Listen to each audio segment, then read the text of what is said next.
More heavy knocking is heard. Soon, violent kicking is at the door.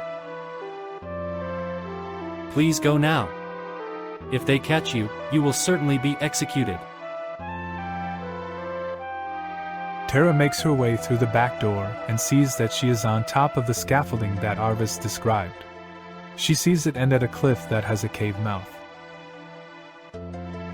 Crossing the scaffolding carefully, she tries to move quickly and silently. Unfortunately, the moonlight makes the crossing very obvious. You there. Stop. Get down now. Tara continues to cross as arrows fly her way. She manages to get to the other side safely and enter the cave. Phew, made it. They know I'm here though. I have to keep moving. It's strange. I don't remember being this strong before. My body feels like it has been extensively trained. Everything feels just easier to do. I guess they trained me hard while I wore the slave crown. I'd consider it a blessing, but who knows what else I did while under their control. And, do I want to remember it? Tara begins to make her way through the caves. Without her Magitech armor, she has to be much more careful, as she is no longer an invincible titan among the cave dwellers. Chapter 2: Escape from Narsh.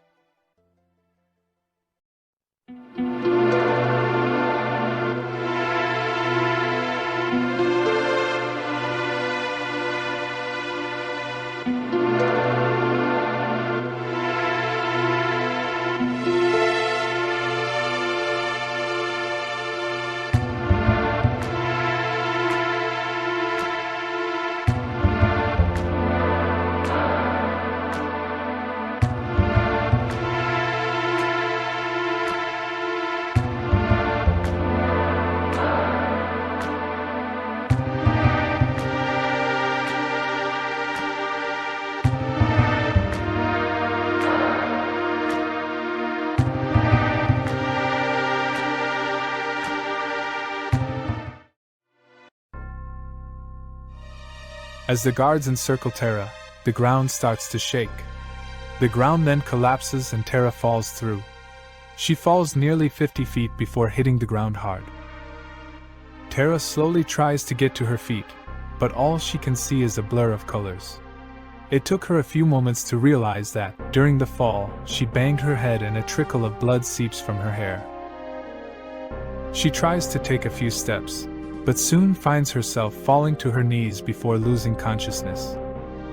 She feels like she is falling into a black abyss again, but one face appears in her memories that causes her to feel intense fear and anxiety. Ah, hello. I am Tara. You sent for me. Oh, aren't you a pretty little sorceress? We have much to discuss. Come, take a seat, get comfortable. So what do you do? You know, occupational-wise? I care for the animals for the city of Vector and also take great care of the Chocobos belonging. Caring for animals? Sounds boring. I thought you could use fire magic and whatnot. Why did I waste all that time tracking down the blonde bimbo who knew where to find you? I can use fire magic. And no disrespect, but please don't call her a blonde bimbo.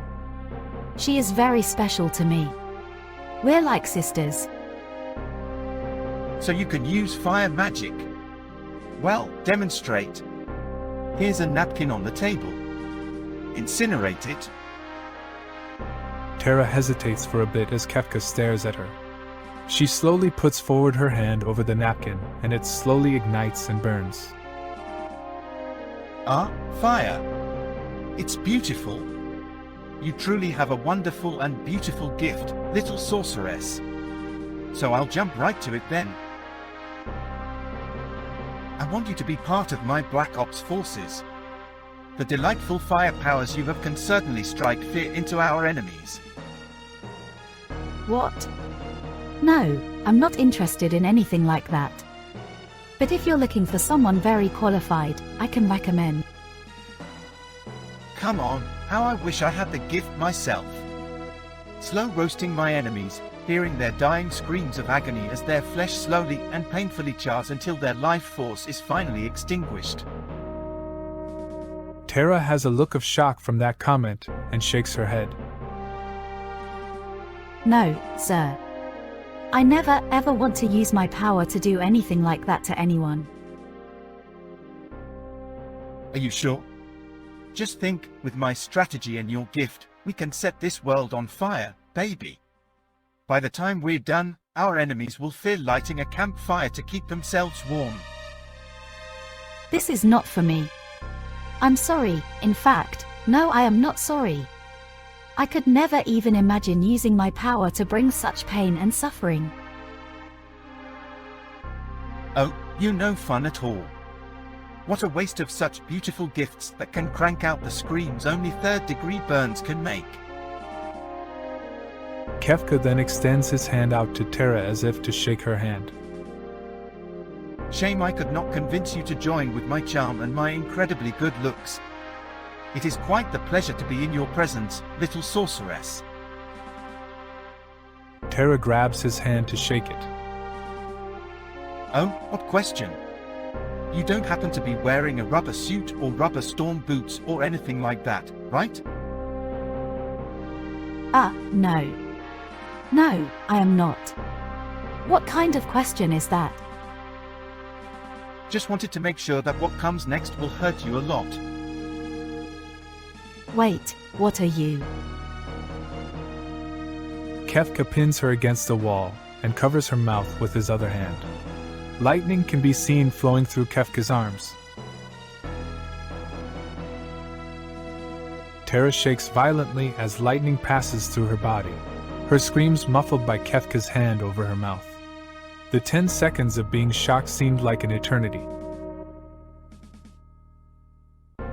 Tara falls to the ground, her body still twitching violently. Kefka laughs maniacally as he leans down.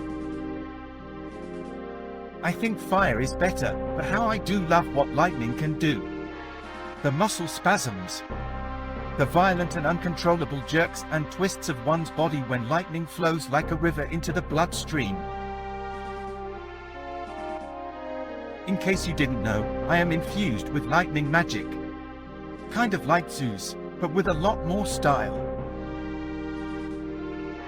Tara whimpers on the ground for a bit before Kefka grabs her by her hair and drags her through a door, the sign on it saying interrogation room. Kefka then tosses her in the room and enters with her before closing the door. Tara lies on the ground, unable to get up, but this does not stop her from screaming loudly. Somebody, help me. Please. Scream all you want. The room here is soundproofed for convenience of those outside. Turns out some people don't like to hear tortured screams from interrogation. Crazy, right? Now where were we? Oh yeah, you were saying something about not joining Black Ops. Maybe I can convince you. The crackle of lightning flows through Kefka's arms again. Tara, knowing what he intends to do, puts her hands forth as they start to glow a blazing red. Fire spews from Tara's hands and engulfs Kefka. The flames wrap around his body as they grow more and more intense.